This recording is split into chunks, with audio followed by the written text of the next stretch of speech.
Well, hello everybody. My name is Kevin, and welcome to Kev's Vibe of the Day, where I frame up your day before you get going, hopefully with something positive to gnaw on. So I've done my meditation, I've selected the cards. Let's get right to the message. So today we've got two lovely cards again. I'm just so mesmerized and just so in awe of Jennifer Hawkyard's work, obviously in Kyle Gray's collaboration. This collaboration for me with these cards is the Angel card Oracle deck is being quite something. I have had what is almost a year since I got these cards in the beginning of truly embracing what they mean, how they represent themselves, and in this instance, how they are pivotal in this daily message. Now, the other decks that I work with, I'm not as familiar with, although I'm very familiar with what they are and the messages the kind of person the messages are for, but I keep rolling back to this particular deck. Anyway, I'll get right to the message. So there's a little tiny bit of conflicting energy here. So I was a little bit perplexed with how to deliver a message where, on one hand, closest to the heart, which is the one I had on my heart after I shuffled, is composure. And then we see the big message that comes forward, which is celebrating and realizing and understanding this new you, or the you you're meant to be, coming out like a caterpillar that finally releases the chrysalis and becomes the beautiful butterfly that they are. So it's a little bit like, well, how do you tell folks to maintain composure and retreat back and get to the Zen light space when all they want to do is run out the door with balloons, champagne, and a marching band and tell the world, look, I've awakened and I'm free from all of these old thoughts and beliefs. Just that. Perfect. It's a perfect frame. So for those of you who are realizing that there is an energy, that there is a power, that there is an underlying current of love, of peace, of understanding, particularly if you are embracing a daily spiritual practice, a daily meditation practice, a daily connection to source. And that's work, it's practice. It isn't something that you can get to in 12 hours. There is no fast track to connecting to the source energy that you are a part of. And by saying that, it's because there are layers upon layers upon layers upon layers of what the mind and the thoughts have been doing. And there's nothing wrong.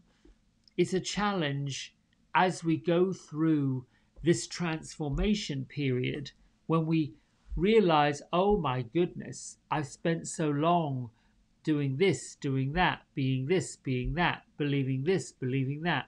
And when you finally push free, thinking of a small bird that pushes away from the confines of the eggshell, or a mother bird who gently fledges her chicks into the world and watches them fly, I'm sure the mother bird says, I'm proud of what I accomplished. Now my babies can go do their thing.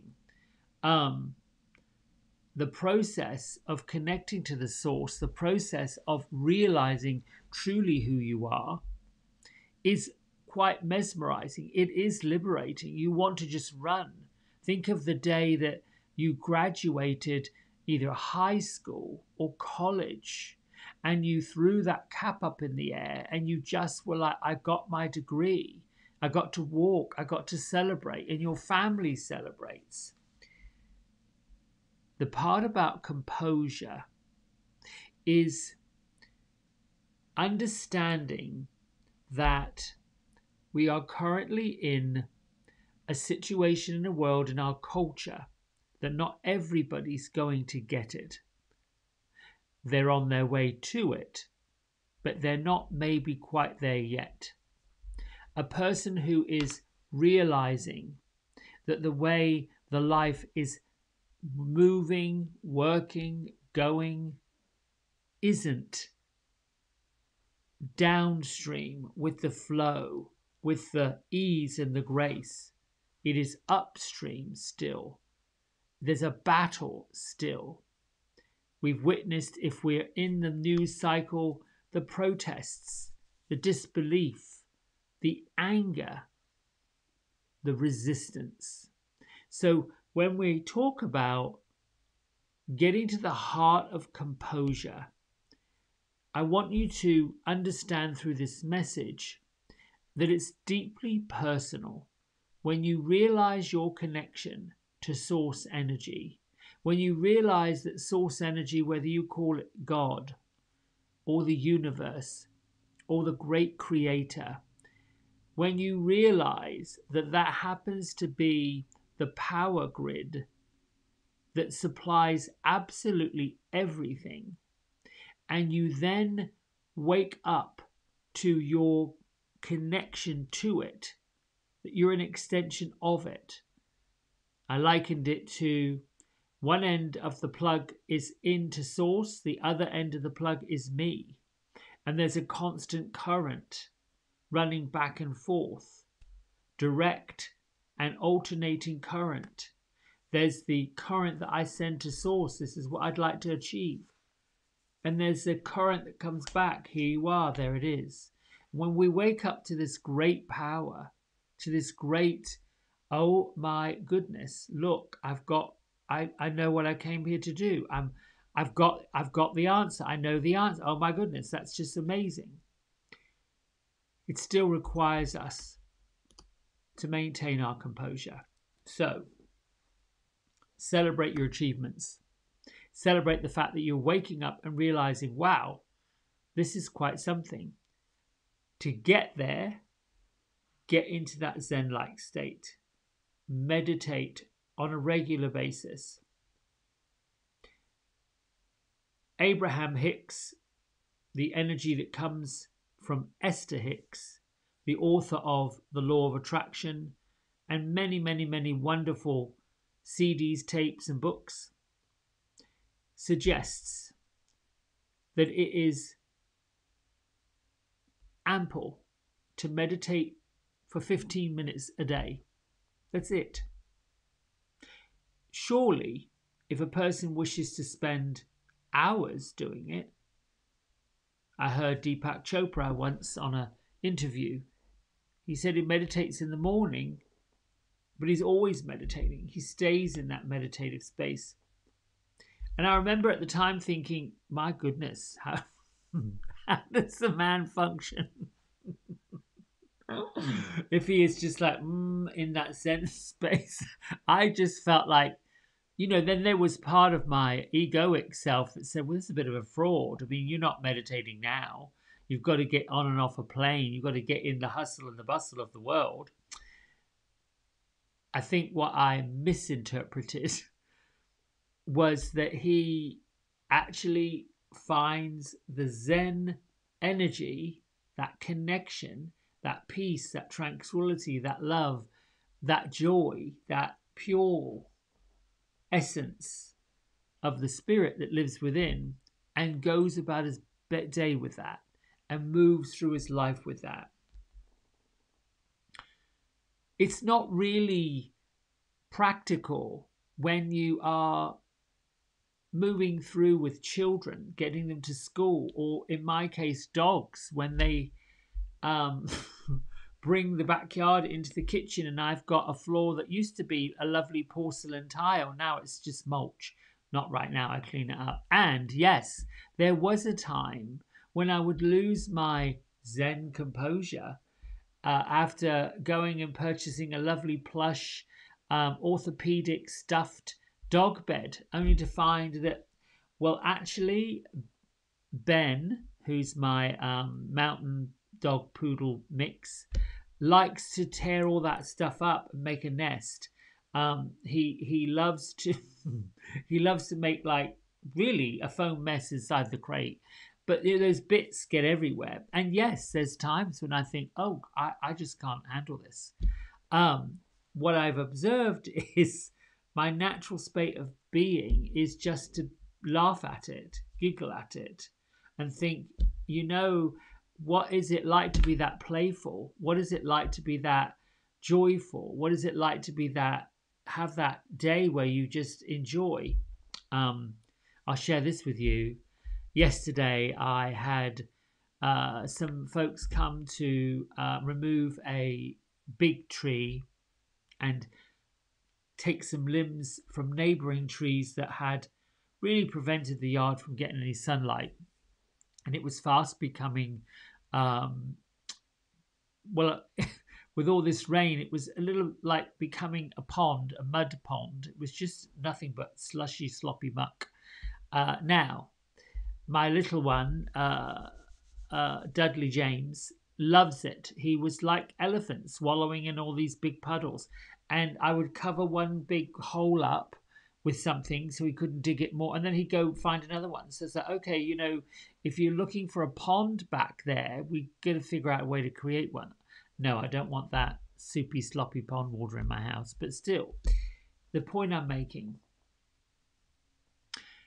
even in times when we're pushed to our limit, and right now it's not a comfortable place to be on the planet.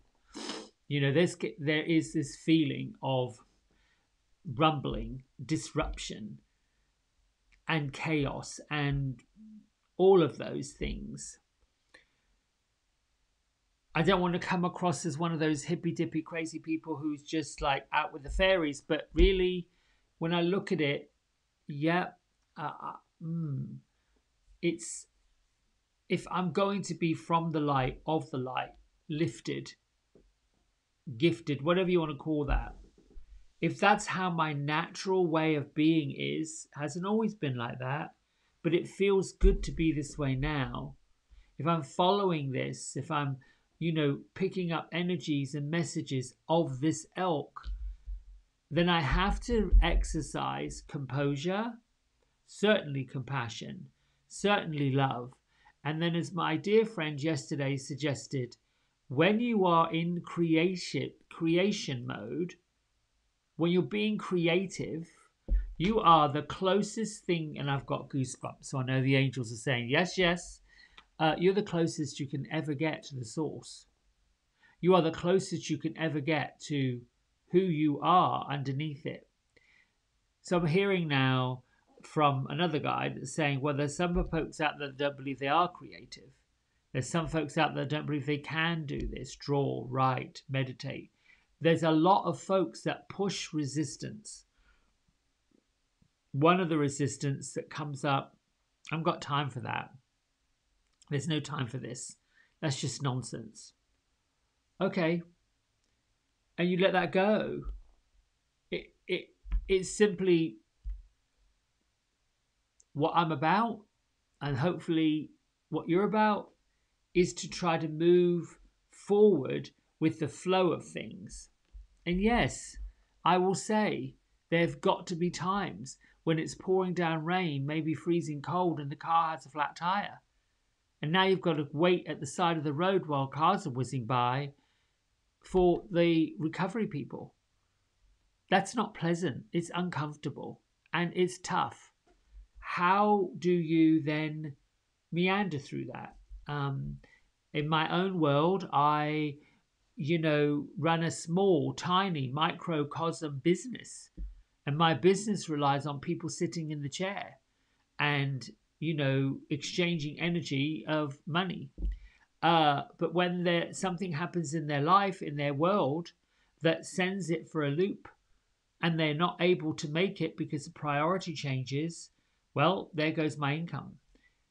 I could sit and be And I have the feeling a year ago when both forms of income were completely obliterated, and say, okay, now what? But somehow, I don't know, it was all right. It worked out. It was manifestation in motion. It kept going. I never lost sight of my right to be here.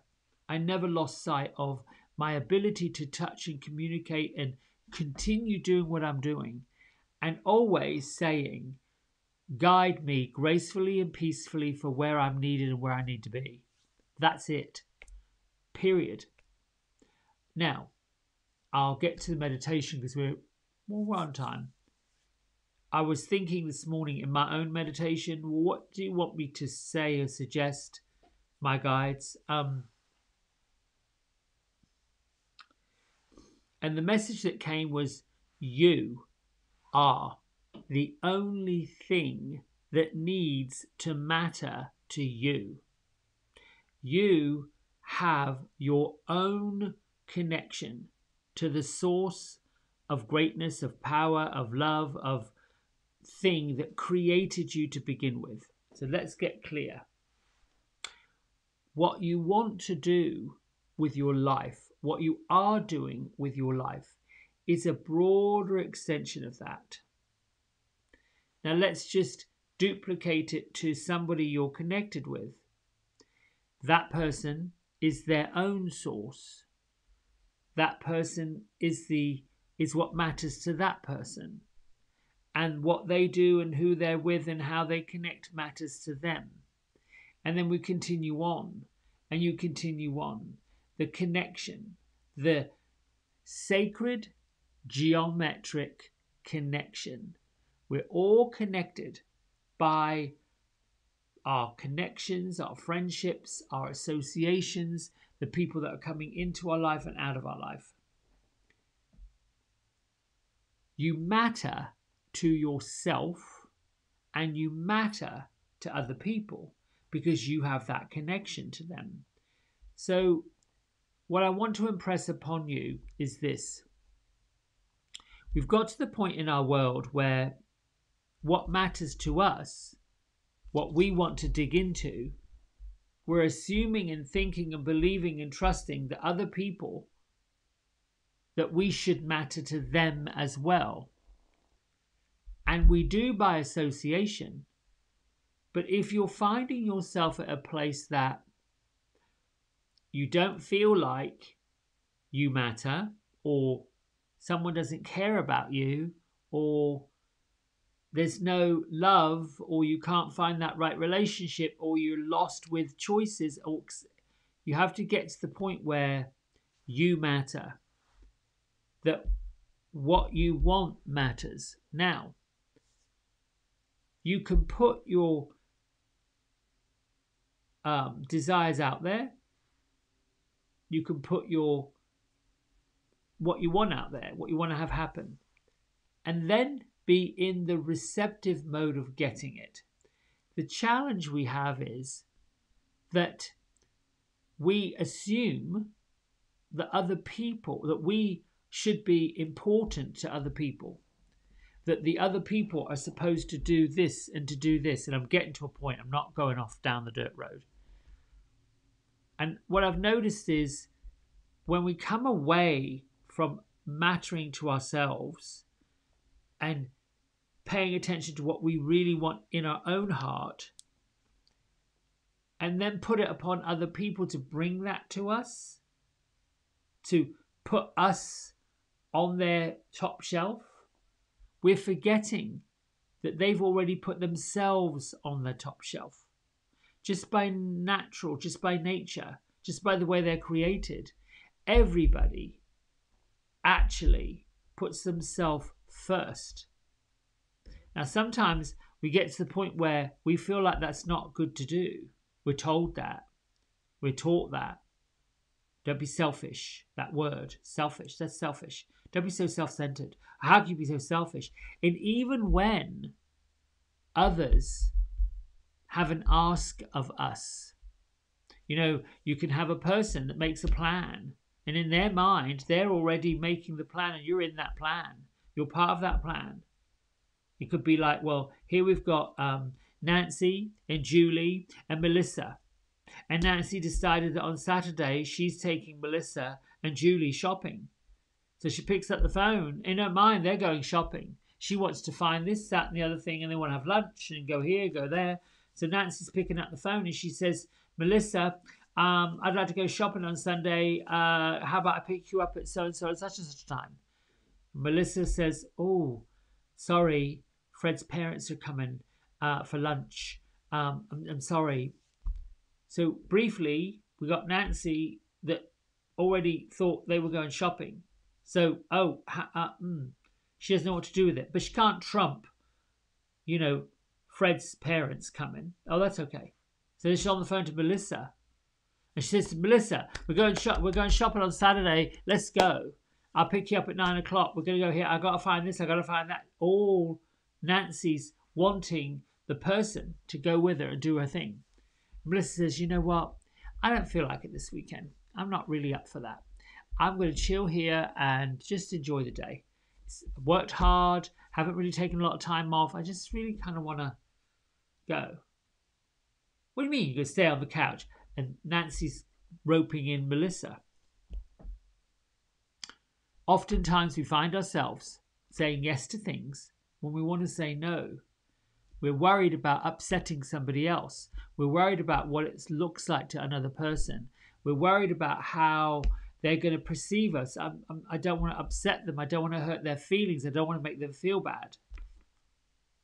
Well, the other people can't make you feel anything, and you can't make them feel anything.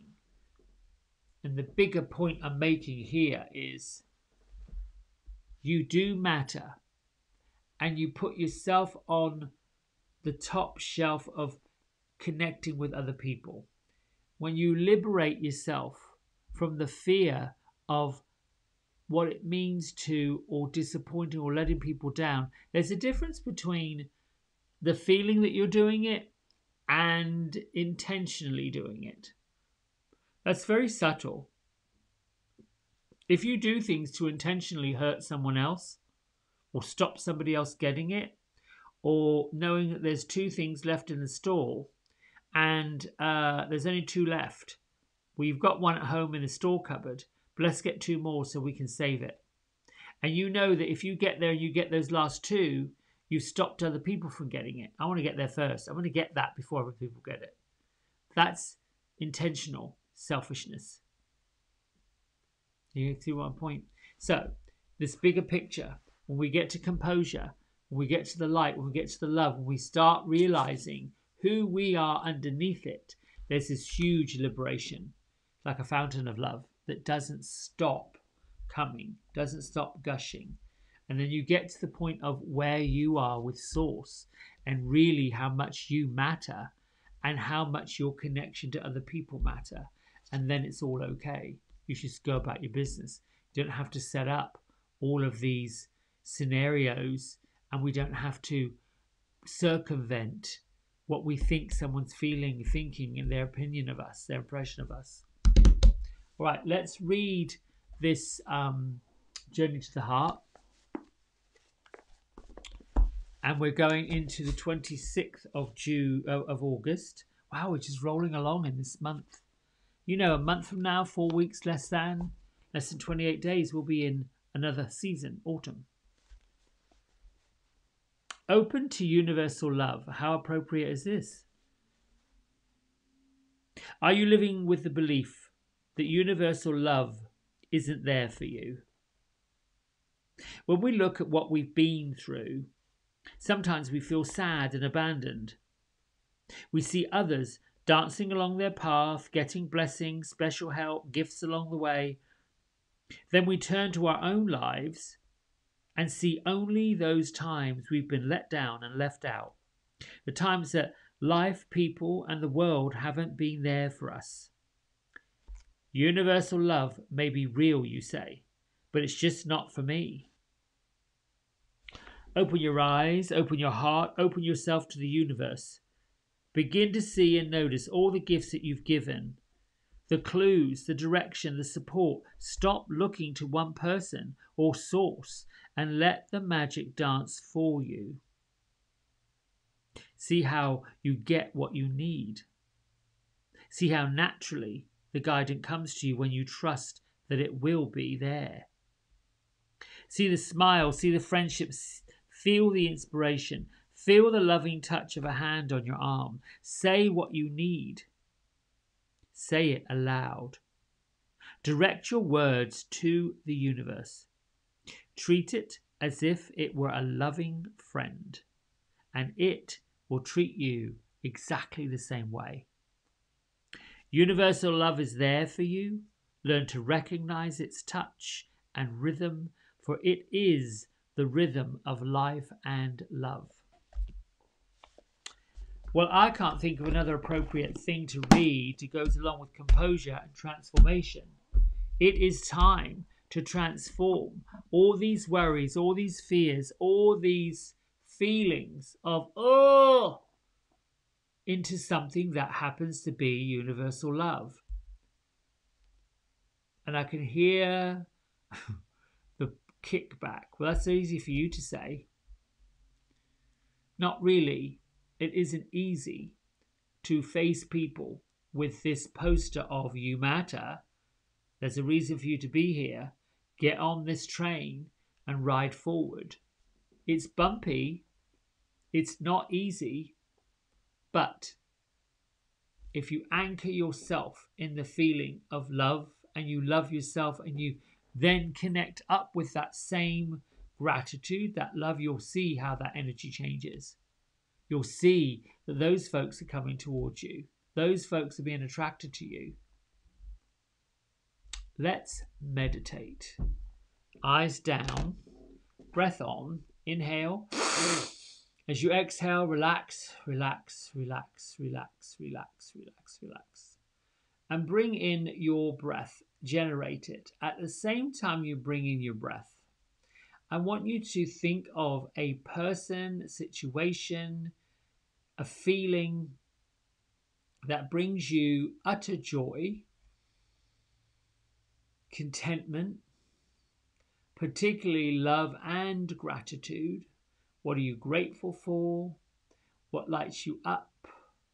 How you feel when you are splashing in the ocean or standing on the top of a mountain or whatever that is that brings you joy. Keep your breath going while your emotional heart is open to this joy.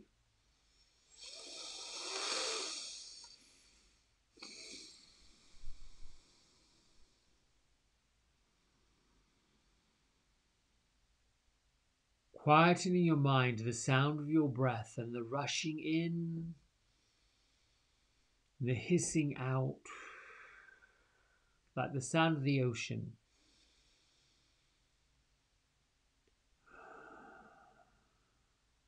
Being aware of your physical body in the time and space that it's currently in.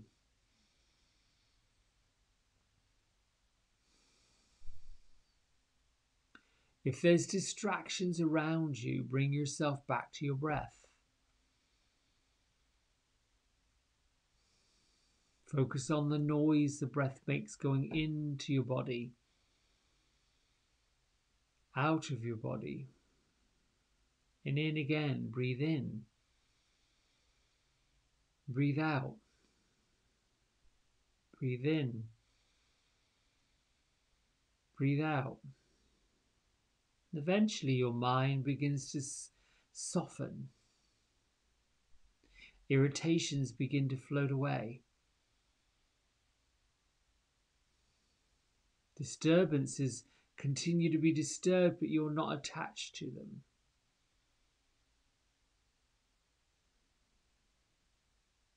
Let your mind be loving.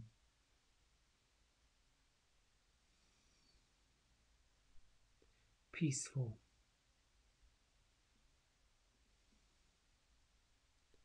Quiet. Soft. the numbness, being present to the softness of my voice,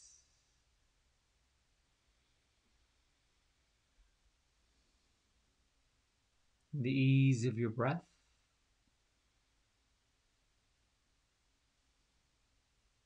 Nothing to fix.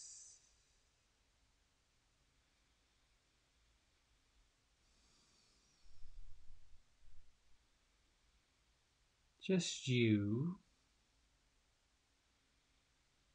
receiving love, bathing in joy, completely content.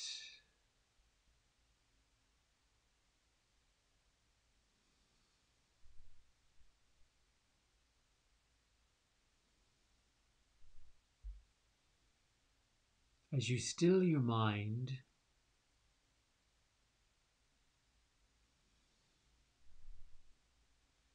and from your heart generate joy,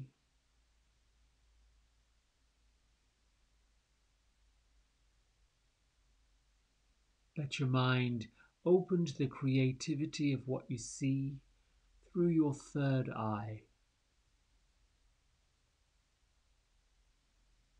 Let your vision expand.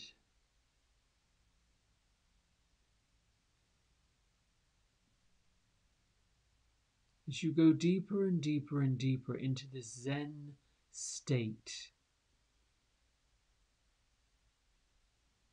focusing only on the sound of your breath,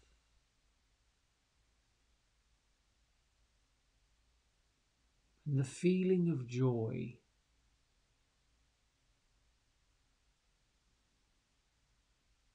the essence of love.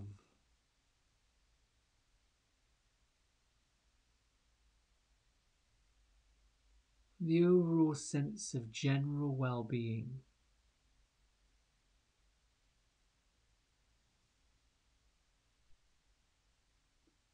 This is a new day.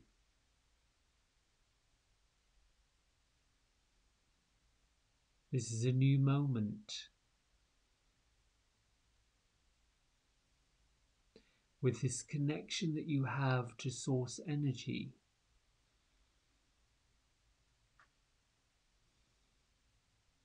the source energy is with you, beside you, above you, around you.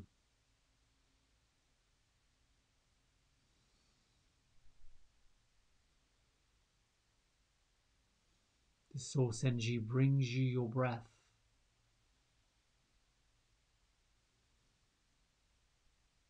Source energy removes your fears.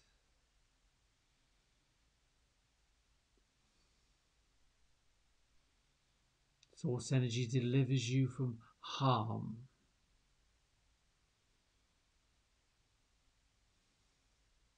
As you breathe and you soften and you relax,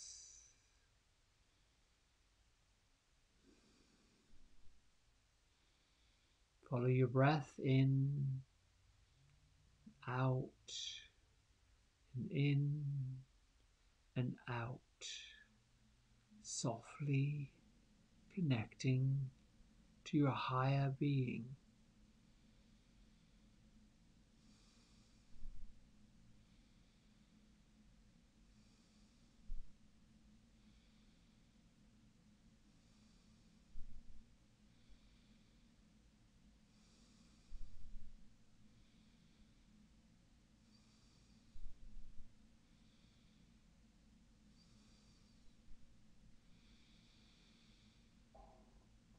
I invite you now to push pause on the video and continue following the rhythm of your breath and the Zen-like state of relaxation that you're in.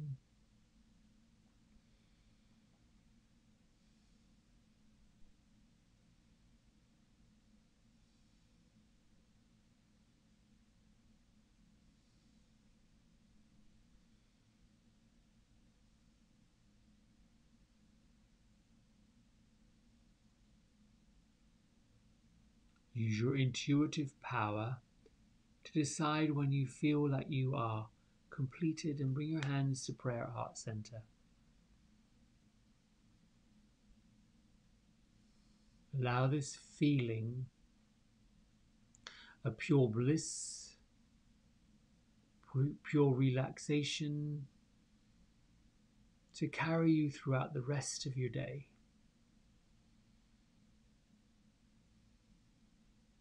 Lift your thumb knuckles to your third eye center. Acknowledge the Mother Earth, the Father Sky, and acknowledge your purpose in the world, as we acknowledge everyone else for the same. Namaste.